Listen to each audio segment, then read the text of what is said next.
Perusahaan air minum Banjarmasin diminta menjaga distribusi banyu ke pelanggan berjalan lancar selawas bulan Ramadan 1446 Hijriah. Selain lancar, kondisi banyu nang sampai ke pelanggan pun diharapkan kada karuh.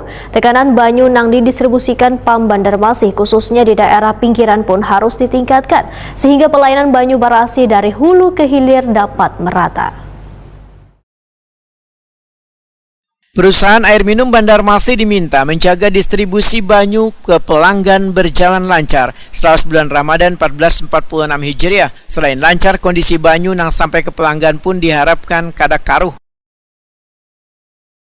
Tekanan banyu nang didistribusikan PAM Banjarmasin khususnya di daerah pinggiran pun harus ditingkatkan sehingga pelayanan banyu barasi dari hulu ke hilir dapat merata. Demikian dipedahkan Ketua Komisi 2 DPRD Banjarmasin Muhammad Faisal Haryadi lawan Prima TV. Menurut politisi Partai Amanat Nasional ini, kebutuhan akan banyu terutama di bulan Ramadan tentunya sangat meningkat, sehingga distribusi banyu yang dilakukan PAM Banjarmasin ke rumah-rumah warga harus benar-benar berjalan lancar, termasuk ke rumah-rumah ibadah.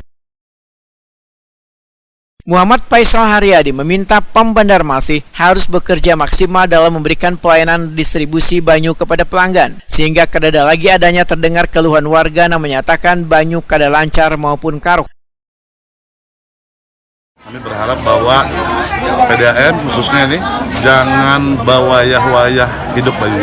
Jadi kami tidak ingin mendengar adanya keluhan dari masyarakat terkait banyu yang tidak jalan, banyu yang tidak lancar, kemudian banyu yang karuh biasanya dilaporkan seperti itu.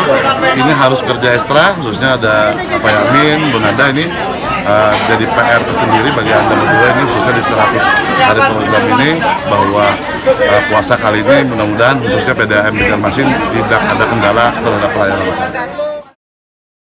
Muhammad Faisal Haryadi berharap PAM Banjarmasin dapat menjaga serta bisa melayani pelanggan setelah bulan Ramadan dikarenakan kebutuhan banyu barasi meningkat.